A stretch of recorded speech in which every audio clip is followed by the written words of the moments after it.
शिव शक्ति भक्ति गंगा में आप सभी का बहुत बहुत स्वागत है। आइए आज पुरुषोत्तम मास की कथा का तीसरा अध्याय प्रारंभ करते हैं। गजाननं भूतिगणाधिसेवितं कपितजम्बुफलचार्भक्षणं उमासुतं शोकविनाशकारकं नमामि विघ्नेश्वरपादपङ्कजं वक्रतुण्डमहाकाय सूर्यकोटिसमप्रभा निर्विघ्नं कुरु मे देवा सर्वकार्येषु सर्वदा। ओम नमो भगवते वासुदेवाय।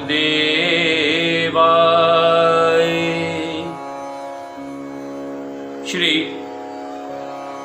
ऋषि जी सूर्य से कहा कि हे सूर्य महाराज, भगवान नारायण ने नारद जी को जो कथा सुनाई थी, आप उसे पूर्णतः विस्तार से हमें सुनाइए।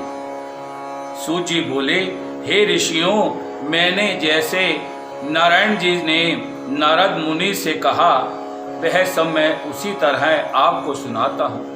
आप हृदय लगाकर उस कथा का श्रवण कीजिए। बोले श्री वृंदावन बिहारी लाल की जय। हे नारद, महाभारत के युद्ध से 14 वर्ष पहले दुर्योधन और शकुनी ने जुए में छल करके धर्मराज युधिष्ठिर से सब कुछ छीन लिया था। छल करके कपट करके उससे सब कुछ छीन लिया था।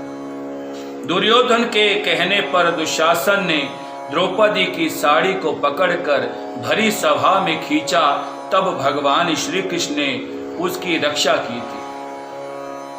उसके उपरांत प्रतिज्ञा अनुसार पांडव राज्यों को त्याग कर कामयक नामक वन में चले गए। वन में पांडवों ने अनेक कष्ट उठाए।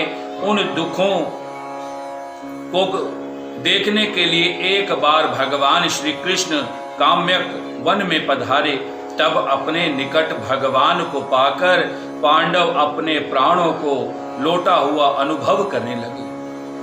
वे भगवान से प्रेम विलह हो मिले और भगवान के चरण कमलों में कोटि कोटि प्रणाम करने लगे। द्रौपदी ने भी भगवान के चरणों को बारंबार सिर नवाया। उस समय भक्त वत्सल्य विश्व आत्मा भगवान श्री कृष्ण बहुत दुखी हुए और धृतराष्ट्र के पुत्र दुर्योधन आदि को भस्म कर डालने की इच्छा से कोप करने लगे। अर्जुन भगवान श्री कृष्ण के इस विभत्स रूप को देखकर कांप उठे। युधिष्ठिर सहित सभी भाइयों ने, द्रौपदी ने तब भगवान के हाथ जोड़कर स्तुति की कि हे प्रभु, आप क्रोध ना करें, आप शांत रहें।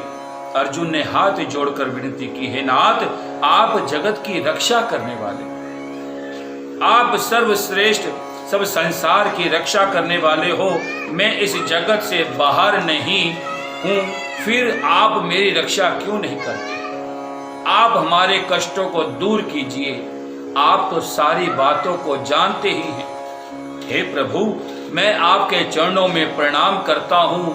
इस तरह अर्जुन द्वारा करबद्ध विनती एवं बारंबार प्रणाम करने पर भगवान श्री कृष्ण ने अपने क्रोध को शांत किया, उस क्रोध को त्याग दिया। बोल श्री वृंदावन बिहारी लाल की जय।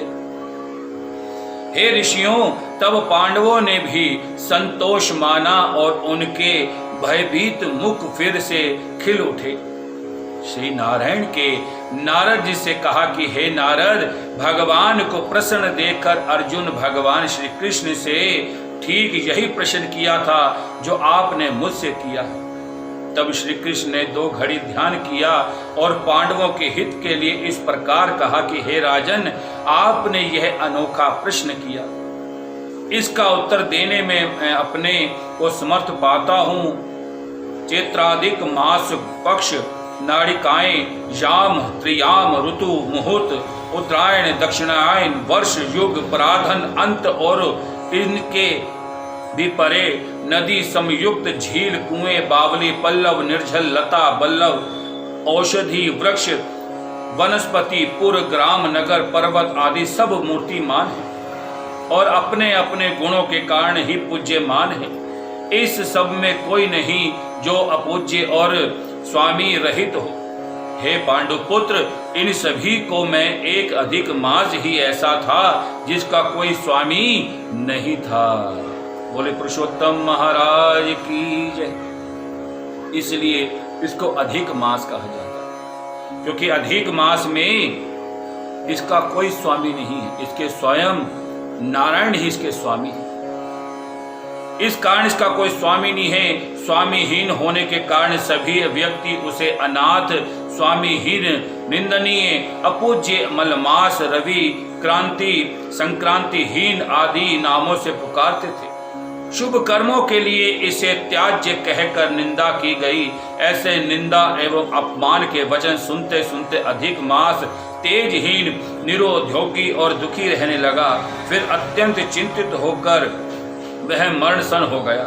तब अंत में किसी प्रकार अपने मन को समझाकर वह मेरी शरण में आया।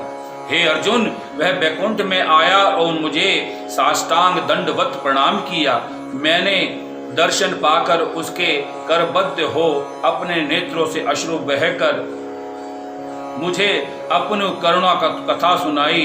और इस कथा का महात्म्य यही है कि जब तक नारायण की कृपा नहीं होती है तब तक हमारा जीवन इस अधिक मास की तरह ही। जब हमारे जीवन में नारायण जी की कृपा हो जाती है तो हमारे जीवन में भी आनंद ही आनंद रहता है। आगे की कथा मैं आपको पुनः कल फिर दोबारा सुनाऊंगा। अगला अध्याय को प्रारंभ करेंगे। आज की कथा को यही समाप्त करते हुए मैं पंडित गोल्डी शर्मा आप सभी से विदा लेता हूं और आप सभी से यही विनती है कि इस अधिक मास में जितना हो सके अधिक से अधिक पूजा पाठ अर्चना कीजिए। जो भी जो कार्य करता है, पूजा करता है, चाहे वो हनुमान चालीसा पढ़ता है, चाहे श्रीमद् भागवत कथा का पाठ करता है, चाहे ओम नमो भगवते वासुदेव का पाठ करता है, जो भी पाठ करता है उसको दुगना कर दीजिए। और यकीन मानिए इस अधिक मास में आप जितना भी पाठ करेंगे आपके जीवन में आनंद ही आनंद होगा। आइए मेरे साथ सभी कहेंगे ओम नमो भगवते वासुदेवाय।